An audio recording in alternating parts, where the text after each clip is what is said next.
महाराष्ट्राच्या विधिमंडळाचं हे अधिवेशन महाराष्ट्राच्या उपराजधानीमध्ये सुरू आहे. अधिवेशन मला वाटतं अर्ध्यावरती आलेले आहे. उद्या संपणार का रविवारी संपणार ते आज उद्यामध्ये ठरेल. नागपूरमध्ये साधारणतः विधिमंडळाचं अधिवेशन हे विदर्भासाठी आणि साहजिकच आहे महाराष्ट्रासाठी घेतलं जातं. सोमवारपासून हे अधिवेशन सुरू झालं. आजपर्यंत म्हणजे आज गुरुवार आणि अधिवेशन तसं म्हटलं तुम्ही म्हटलं जे सांगितलं की मध्यवर्ती आले. विदर्भासाठी या अधिवेशनात नेमकं काय दिलं गेलं हा सुद्धा एक विषय नक्कीच या निमित्ताने उपस्थित केला गेला पाहिजे.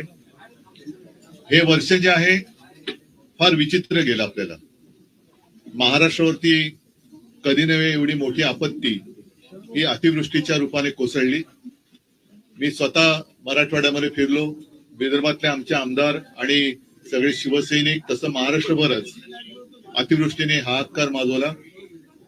शेतकऱ्यांची घरं दारं, विद्यार्थ्यांची पुस्तकं आणि विशेष म्हणजे पिकं तर सोडून गेलीच, पण अनेक ठिकाणी माझ्यासोबत आपण देखील होतात, शेत जमीनच वाहून गेलेली आहे. आणि मग त्याच्यानंतर मुख्यमंत्र्यांनी एक भलं मोठं पॅकेज असं एक गोंडस शब्द देऊन एक रक्कम घोषित केली. त्या पॅकेजचं पुढे काय झालं तर त्या पॅकेजचं पण ठिबक सिंचन झालंय हे कळायला काय मार्ग नाहीये. एकूणच या अधिवेशनाच्या निमित्ताने असतं की एक पद्धत आहे. पहिला अर्थसंकल्प येतो, मग मागण्या पुरवण्या मागण्या, मग त्याच्यात आणखीनच्या मागण्या, 75,000 कोटीच्या मागण्या कुठून आणणार, कोणाला देणार, राज्यावरती 9 लाख कोटींचं कर्ज आहे. या सगळ्या गोष्टी आपण बघतो आहोत. पण एक मुद्दा मला या अधिवेशनाच्या निमित्ताने उपस्थित करायचा आहे. तो म्हणजे गेल्या महिन्याच्या अखेरीस देशाचे जे मंत्री आहेत, कृषी मंत्री शिवराज सिंग चौहान, त्यांनी सांगितलं की महाराष्ट्राकडून आपत्तीग्रस्तांच्या मदतीसाठी कोणताही प्रस्ताव अद्याप आलेला नाही. आणि हे राज्य सरकारचं बिंग त्यांनी फोडल्यानंतर घाईघाईने शेवटच्या आठवड्यात एक प्रस्ताव केंद्राकडे पाठवला असं जाहीर करण्यात आलं. आम्हाला आता जाणून घ्यायचंय की हा नेमका प्रस्ताव काय गेलेला आहे, किती रकमेचा गेलेला आहे, त्यातून कोणाला मदत होणार आहे. राज्य सरकारला मी पण आहेच विधिमंडळामध्ये, आपण भाग पडलं पाहिजे की हा राज्याच्या मदतीसाठी जर का आपण प्रस्ताव पाठवला असेल तर तो पटलावरती ठेवला गेला पाहिजे. राज्यातल्या जनतेचा, शेतकऱ्यांचा हा अधिकार आहे की मायबाप केंद्र सरकार आमच्यावरती दया दाखवणार आहे की नाही, आणि ते दया दाखवण्याच्या आधी राज्य सरकार हे नेमकं कसं तिथून मदत आणणार आहे. कारण डबल इंजिन सरकार आहे, त्याच्यामुळे 2 इंजिनचं सरकार एका इंजिनकडनं दुसऱ्या इंजिनाकडे, दुसऱ्या इंजिनाकडून परत पहिल्या इंजिनाकडे अशी नुसती ढकलपंची करणारे त्या खरोखर ही मदत पाठवणारे. आणि ती मदत तुमचं केवायसी बीवायसी सगळं करणं, आता या सगळ्या मदती त्या खातर जमा करण्यामध्ये अडकलेल्या आहेत. म्हणजे पीक विम्याची सुद्धा तुम्हाला कल्पना आहे की ती जी काय मदत व्हायला पाहिजे ती मदत करण्याचे ते जे ट्रिगर होते तेच काढून घेतले गेले. त्याच्यामुळे मदतीची थट्टा झालेली आहे. 1 रुपयाचा पीक विमा, 6 रुपयाचा पीक विमा, 21 रुपये असे चेक आलेले आहेत. मग हे जी शेतकऱ्याची थट्टा करणाऱ्या कंपन्या आहेत त्याच्यावरती सरकार कारवाई करणार आहे का, आणि असे अनेक प्रश्न आहेत. या प्रश्नाच्या निमित्ताने हे अधिवेशन जे सुरू आहे त्याच्यामध्ये सरकारकडनं जनतेला उत्तरे मिळाली पाहिजेत. कारण प्रश्न विचारले जातात, व्यथा मांडल्या जातात, राज्याच्या किंवा जनतेची गाऱ्हाणी इकडे मांडली जातात, पण नुसती वेळ मारून नेली जाते. हा आतापर्यंतचा अनुभव आहे. त्याच्यामुळे या अधिवेशनात याच्यावरती काय उत्तर मिळते आणि कार्यवाही दोन्ही काय होणार आहे त्याच्याकडे सगळ्यांचं लक्ष आहे.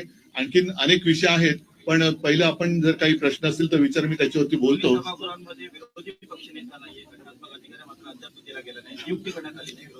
मी हे तुम्हाला का बोलायला सांगितलं कारण हे प्रश्न तुम्ही जे विचारणार आहात तेच प्रश्न जनतेच्या मनात आहेत.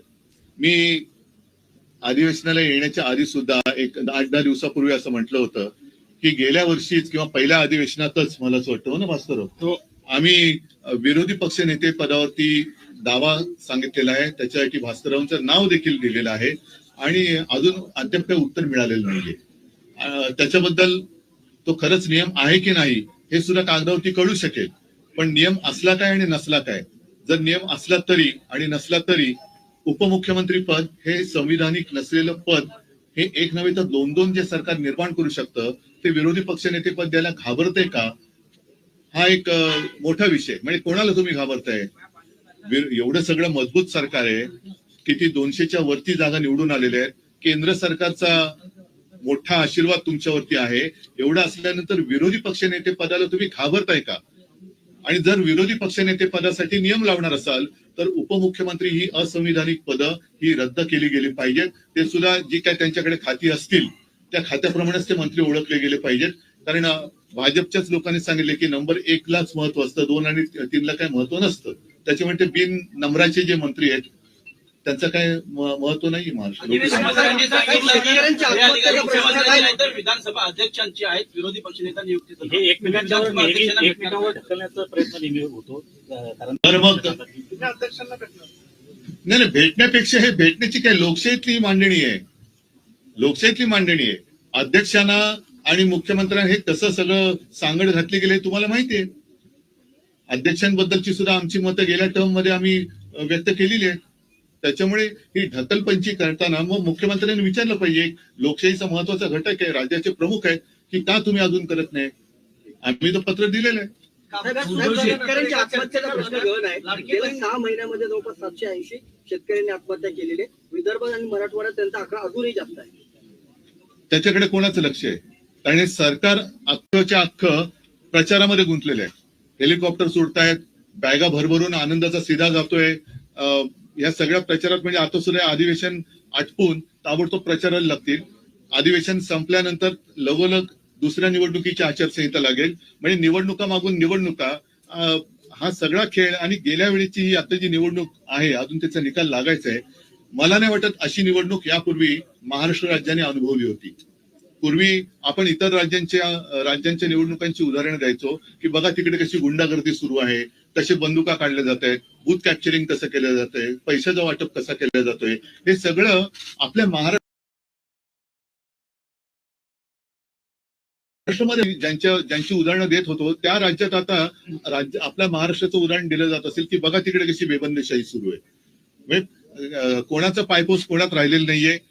मित्र मित्र म्हणताना एकमेकावरती धाडी टाकतायत, एकमेकाचे पैसे उघडकीस आणतायत. रोज कोणत्या ना कोणत्या तरी मंत्र्याचे भ्रष्टाचार अगदी पुराव्यानिशी बाहेर येत आहेत, त्यांच्या फिल्म बाहेर येत आहेत, पैशाच्या थप्प्या बाहेर येत आहेत. तरी सुद्धा मुख्यमंत्री हिंब आहेत. म्हणजे मुख्यमंत्र्यांनी अजून एक खातं निर्माण केलं पाहिजे आणि त्याचं नाव पांघरुण मंत्री असं ठेवायला पाहिजे.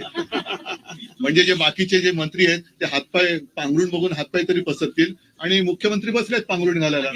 त्याच्यामुळे इतर खात्या माझ्या सूचना तर जाऊ दे ना, इतर खात्याच्या बरोबरीने मुख्यमंत्र्यांनी पांघरुण खातं हे तयार करावं आणि स्वतः त्याचं चार्ज घ्यावा. कारण त्यांच्याकडे म्हणजे मला मुख्यमंत्र्यांची दया होते की कोण होतास तू, काय झालास तू, एवढे सगळे भ्रष्टाचाराने जवळ घेतलंस तू, स्वतःच्या पांघरुणात घेतलंस तू, काय होतास तू, काय झालंस तू, भ्रष्टाचारानं पांघरुणात घेतलंस तू. तसं म्हणजे ही महाराष्ट्राची संस्कृती नाहीये. जसं इथे राज्य विधिमंडळाचं अधिवेशन सुरू आहे तसं संसदेतही अधिवेशन सुरू आहे आणि तिथे भाषणात अमित शहानी आणि तुमच्यावर आणि तुमच्या पक्षावर टीका केलेली आहे. जो न्यायमूर्तींविरोधात महाभियोग चालवला जातो आहे, जो प्रस्ताव विरोधी पक्षाकडून दिला गेलाय, त्यात तुमच्या पक्षाच्या नेत्यांनी काय विषय काय, तो जो मदुराईचा प्रश्न आहे, जो गृहमंत्र्यांना आहे, मला वाटतं तो एक जरा फोटो एक मिनिट. अमित शहाचं विधान आहे की उद्धवजींच्या पक्षाने आणि उद्धवजींनी या प्रस्तावावर सही करावी. नाही पण काय म्हणून सही करू नये असं त्यांना वाटतं. कोणत्या विषयावर? नहीं मामला समझ में आ गया, लेकिन वो क्या कहना, अरे भाई कहना क्या चाहते हो, हिंदुत्वाचा ना मग असं बोला ना. आता अमित शाह फार मोठे हिंदुत्ववादी आहेत आणि त्यांचा एक फोटो कोणीतरी ट्विट केलेला आहे. कारण हिंदुत्व मला अमित शहाने शिकवण्याची गरज नाहीये आणि भाजपाने तर अजिबात नाही आणि संघाने पण नाही. तूर्त काय झालेलं आहे की गेले 2-3 दिवस लोकसभेच्या म्हणजे संसदेच्या अधिवेशनामध्ये वंदे मातरम या विषयावरती चर्चा किंवा बहस एखाद्या राष्ट्रात राष्ट्रगीतावरनं बहस कशी काय होऊ शकते? आणि इतक्या वर्षानंतर ह्यांना अचानक वंदे मातरम का आठवलं? आपला देश त्या वंदे मातरमला 150 वर्ष झाली आणि भाजपचं वंदे मातरम हे फक्त 1 डे मातरम आहे, एका दिवसासाठी आहे 1 डे मातरम. कारण बाकीच्या वेळेला त्यांना त्याची काही पडलेली नाहीये. भारतात काय चाललेलं आहे, वंदे मातरम म्हणताना माझी माता किती दुःखात आहे याच्याकडे त्यांचं लक्ष नाही. पण हिंदुत्वावरनं आम्हाला अमित शहा जे विचारतायत, त्या अमित शहाना मला प्रश्न विचारायचा तुमच्या सगळ्यांच्या माध्यमातून, की तुमच्या मंत्रिमंडळात गोमांस खाणारे मंत्री आहेत आणि ते सांगतात की मी गोमांस खातो, कोण मला अडवते बघतो. आणि एवढंच नाहीये तर हा एक फोटो आहे 9 डिसेंबरचा, तो ते जे मंत्री आहेत, मी गोमांस खातो, कोण मला अडवते, त्यांचं नाव आहे किरण रिजिजू. त्यांच्या बरोबर अमित शहा जेवतायत. आता त्यांच्या थाळीत आणि यांच्या थाळीत काय आहे मला माहिती नाही, पण अमित शहाना जर हिंमत असेल, माझ्या हिंदुत्वावरती त्यांना शंका घ्यायची असेल, तर पहिलं रिजिजूना त्यांनी मंत्रिमंडळातून काढलं पाहिजे, कारण रिजिजू गोमांस खातात ते स्वतः ते बोललेले आहेत. त्याच्यानंतर आणखीन एक मुद्दा तुम्हाला सांगतो, तो म्हणजे गेल्या काही दिवसात दिल्लीमध्येच संघाच्या कार्यालयासाठी प्राचीन मंदिर पाडलं. ही एक बातमी जोरात चालली. मी त्याच्यावरती काय भाष्य केलं नव्हतं, पण अमित शहाना मला विचारायचंय की हे मंदिर पाडताना संघाच्या कार्यालयासाठी तुम्ही मंदिर पाडून तिकडे संघाचं कार्यालय उभारताय. आणि त्याच्याही पलीकडे आणखीन सांगतो, ही सुद्धा गेल्या महिन्यातली एक गोष्ट आहे की मी मुख्यमंत्री असताना जणू काय म्हणजे काय संपूर्ण ती जी घटना घडली त्याला जबाबदार सरकारच आहे अशा पद्धतीने आकाश पाताळ एक केलं गेलं होतं. तो ते प्रकरण म्हणजे पालघरमध्ये घडलेलं साधू हत्याकांडावरनं त्यांनी काही हे सोडले नाही, उद्धव ठाकरेंना आणि आमच्या सरकारला बदनाम करायची. त्या साधू हत्याकांडातील संबंधित अशा व्यक्तीला भाजपात घेताना तुमचं हिंदुत्व काय मेलं होतं? लाज वाटली पाहिजे अमित शहाना की त्यांनी माझ्या हिंदुत्वावरती शंका व्यक्त करताना त्यांच्या बुडाखाली जे काही हिंदुत्व आहे ते पहिलं बघायचं आणि मग त्यांनी माझ्यावरती आरोप केले पाहिजेत. या न्यायमूर्तींवरती ज्या काही गोष्टी आहेत ती एका केसमुळे नाहीये, त्यांची आतापर्यंतची जी काही वादग्रस्त वाटचाल आहे त्याच्यावरती काही न्यायमूर्तींनी आणि काही माजी न्यायमूर्तींनी सुद्धा आक्षेप घेतलेले आहेत. हा सगळा प्रकार एकत्र केल्यानंतर एका केसवर नाही झालेला नाहीये. आणि कधीही कुठल्याही बाबतीत म्हणजे त्या मंदिराच्या आवारात दिवा लावण्यावरून हा जो काही वाद आहे, मंदिराच्या आवारात दिवा लावला गेलाच पाहिजे, तिकडे रोषणाई, तिकडे हिंदू सण साजरे झालेच पाहिजे, उत्सव साजरे झालेच पाहिजेत, या मताचा मी आहे, माझी शिवसेना आहे. आणि हिंदुत्वावरनं अमित शहानी शिकू नये. कारण परत एकदा सांगतो की वंदे मातरम ही चर्चा त्यांनी मला असं वाटतं की संघाचे कपडे उतरवण्यासाठी घेतली की काय. कारण त्याच्यावरनं बऱ्याच काही गोष्टी आता बाहेर आल्या.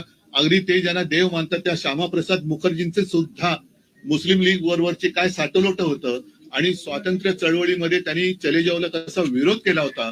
फजलुल हक बरोबर बंगालच्या सरकारमध्ये ह्यांचे देव, त्यांचे देव माझे नाहीत, श्यामाप्रसाद मुखर्जी हे देशप्रेम बाजूला ठेवून कसे सामील झाले होते हे सगळं आता आलेलं आहे. आणि 3 ठिकाणी तिकडे त्यांनी मला वाटतं मुस्लिम लीग बरोबर सरकार स्थापन केली होती आणि हे यांचे स्थापन करते, यांचे सिंध सेंट्रल प्रोव्हिन्स आणि 3 हे यांचे राजकारणातले जन्मदाते आणि ते आम्हाला हिंदुत्व शिकवायचं. त्याच्यामुळे अमित शहानी मला हिंदुत्व शिकायच्या भानगडीत पडू नये.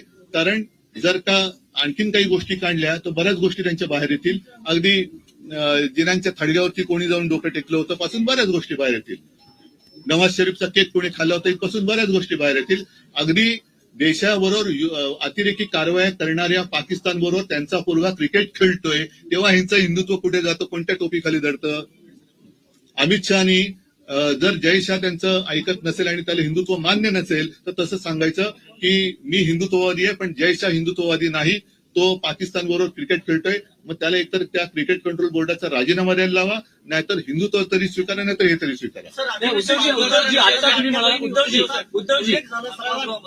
त्यावेळेला मुख्यमंत्र्यांनी असं म्हटलं सत्ताधारी सगळ्या आमदारांना की लाडकी बहीण योजनेचा यापुढे उल्लेख करू नका, जर केला तर घरात बसावं लागेल. लाडक्या बहीण या योजनेचा मी उल्लेख करणारच. कारण निवडणूक लढवताना जे वचन त्यांनी जो एक थाप त्यांनी शेतकऱ्यांना मारली होती कर्जमुक्तीची, तीच माझ्या बहिणीनं सुद्धा मारलेली आहे. 2100 रुपये कधी करणार 1500चे हा विषय मी काढणारच. आणि देवेंद्र फडणवीसांनी जर त्यांच्यामध्ये हिंमत असेल तर ह्या अधिवेशनात येत्या महिन्यापासून किंवा पुढच्या महिन्यापासून नवीन वर्षापासून माझ्या महाराष्ट्रातल्या बहिणींना 2100 रुपये दर महिन्याला त्यांनी एक काय भाऊबीज म्हणा वर्षभराची ती सुरू करावी. मी 2100 रुपये कधी देणार हा प्रश्न त्यांना विचारणार आणि जर देवेंद्र फडणवीसांनी 2100 रुपये नाही दिले तर त्यांना घरी बसावं लागेल. उद्धवजी परत त्याच विषयावर आहे. तुम्ही म्हणालात की त्या मंदिरात दीप लावला गेला पाहिजे, तर आता जी प्रस्तावावर तुमच्या नेत्यांनी सही केली आहे त्या प्रस्तावाचा तुम्ही पाठिंबा काढून घेणार का? नाही, मी तुम्हाला म्हटलं तसं की एका निर्णयापुरता हा विषय नाहीये. एका निर्णयावरनं असं इम्पिचमेंट वगैरे नाही कोणी आणत नाहीये. एकूणच त्यांची जी काही वाटचाल आहे हिंदुत्वाच्या गुलाम्याखालनं त्यांनी पक्षीय अजेंड्यावर एकटा कामा नये. याचं कारण असं की महाराष्ट्रामध्ये सुद्धा त्यांच्या प्रवक्त्यांना न्यायमूर्ती म्हणून नेमलं गेलेलं आहे. कसं पाहता आपण याकडे? असा प्रश्न मी तुम्हाला विचारला तर काय उत्तर आहे तुमच्याकडे? जर तुमच्या पक्षाचे प्रवक्ते न्यायमूर्ती म्हणून तुम्ही नेमत असाल तर आम्ही तुमच्याकडनं कोणत्या न्यायाची अपेक्षा करायची? आज शिवसेनेच्या केसबाबत 4 वर्ष झाली आम्ही खेटे घालतोय का एक सरन्यायाधीश होऊन गेले, पुढचे कोण? आता सुद्धा अरे आता पुढचा कोण येणार आहे, त्याच्या पुढे कोण येणार आहे, एवढंच आम्ही करत बसायचं? नाही, पण उद्धवजी नाही, मला अमित याच्याबद्दल शहाचा तो व्हिडिओ मुख्यमंत्री देवेंद्र फडणवीस यांनी ट्विट केला. त्यांनी असं म्हटलं, कोण होतास तू, काय झालं? मी पण तेच म्हणते त्यांना. उद्धव ठाकरे. मी पण त्यांना म्हटलेलं आहे की कोण होतास तू, काय झालंस तू, भ्रष्टाचारांना पांघरुणात घेतलंस तू.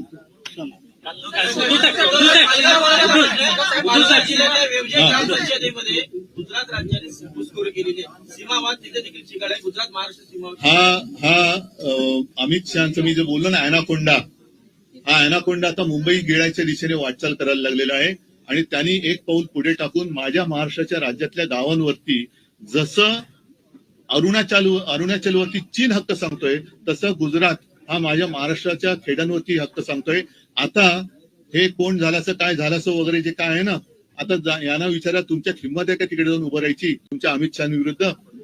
हे मुंबईत आणि महाराष्ट्रात राहणाऱ्या गुजरातचे जो समाज आहे ज्यांचं आणि आमचं काही भांडण नाही प्रकार आणि एका बाजूने महाराष्ट्र गिळण्याचा प्रकार हे सुरू झालेला आहे. मुंबईतले अनेक उद्योगधंदे यांनी गुजरातला नेले, महाराष्ट्रातले नेले आणि त्याचबरोबरीने आता हे मुंबई बळकावण्याच्या दिशेने वाटचाल करायला लागलेले आहेत. आम्ही तर हा प्रयत्न हाणून पाडल्याशिवाय राहणार नाही. सरकार काय करेल न करेल आम्हाला त्याची शिकायत पडलेली नाहीये आणि या सरकारकडनं धाडसाची तर काय आम्हाला अपेक्षा नाही.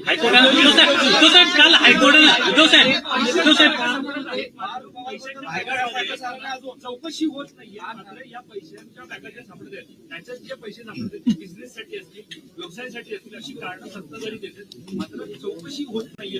अंबादास दानवेंनी 3 व्हिडिओ. म्हणूनच मी म्हटलं ना की आणखीन एक खातं निर्माण करावं, पांघरुण खातं, आणि त्याचं कारण हेच क्लीन चिट देत आहेत. हेच क्लीन चिट देत आहेत. स्वतःच आरोप करायचे, स्वतःच क्लीन चिट द्यायचे, म्हणजे साधू हत्याकांडातल्या आरोप ज्यांच्यावरती केले त्यांना पक्षात घेतात. हे यांचं हिंदुत्व.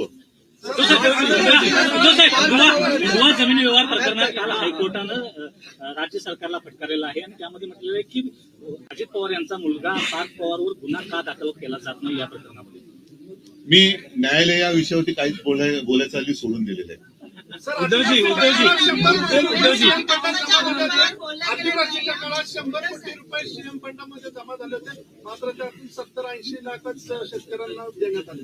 काय अतिवृष्टीच्या हजारच शेतकऱ्यांना वाटप करण्यात आलं. अतिवृष्टीच्या काळात 100 कोटी. ठीक आहे, तुम्ही शेतकऱ्यात जाऊन त्यांना म्हणून मी पण येतो, तुम्ही पण या, आणि शेतकरी कोणाला प्रेमाने मिठी मारतो ते शेतकऱ्याला कळू दे. या अधिवेशनामध्ये कुठलेही डिक्लेअर केले नाही सोयाबीन आणि कापसाला भाव शेतकऱ्यांना हे देण्यात येत नाही असंही त्यांनी म्हणजे बोललेलं नाही एवढ्या मोठ्या अधिवेशनामध्ये. मी तोच अधिवेशन होते. आणि दुसरं महागाई आणि बेरोजगारी भरपूर आहे. ते महागाई सुद्धा वाढत झाली, बेरोजगार आहेतच. तर यावर आपलं काय? याच विषयावरती त्यांना चर्चा टाळायची आणि म्हणून ते वेडेवाकडे आरोप करतायत की जेणेकरून तुमच्या सगळ्यांची म्हणजे आपल्या सगळ्यांची दिशाभूल व्हावी आणि कुठेतरी धार्मिक तेढ निर्माण करायची. म्हणजे तुम्ही भांडत राहा, आम्ही आमचं राज्य करत राहतो, आम्ही आमचं जे काय आहे भ्रष्टाचार सुरू आहे, शांत बसा भ्रष्टाचार सुरू आहे, असं नवीन नाटक ते लिहितील आता. एका ठिकाणी सरकार असं म्हणतंय की आम्ही शेतकऱ्यांना कोट्यावधीची मदत करतोय, पण काही अशी लेखी उत्तरामध्ये सरकारने स्वतः उत्तरं दिलेली आहेत की अनेक योजनांचे पैसे जे आहेत ते ई-केवायसी मुळे रखडलेले आहेत. मी तोच विषय घेतला ना. म्हणजे आता मधल्या काळात मी वाचलं कुठेतरी की मागे 2017 साली यांनी ज्या अनेक अशी नियमांची जंत्री करून शेतकऱ्याला कर्जमाफी एक उपकारासारखी जाहीर केली होती. त्याच्यात पात्र ठरलेल्या शेतकऱ्यांना लाभ मिळाला नाही, त्याची माहिती, मग शेतकऱ्यांची माहिती गोळा करण्याचं हे काम सरकार करते आहे, असं मला वाटतं कृषी मंत्री म्हणाले आपले. मला या सगळ्या मंत्र्यांना प्रश्न विचारायचे की तुम्ही स्वतःला शेतकऱ्याची मुलं समजता, मग बापाची चौकशी कशी करू शकता? बापाची चौकशी करता, शेतकऱ्याची मुलं आहात ना. मी याच सभागृहामध्ये शेतकऱ्यांची कर्जमुक्ती करून दाखवली होती आणि ती मी अंमलात आणून दाखवली होती. मी कोणती चौकशी केली नव्हती, कोणत्याही अटीतटीचा सामना शेतकऱ्याला करायला लावला नव्हता आणि मी कोणी न मागता कर्जमुक्ती करून दाखवली होती. ठीक आहे. या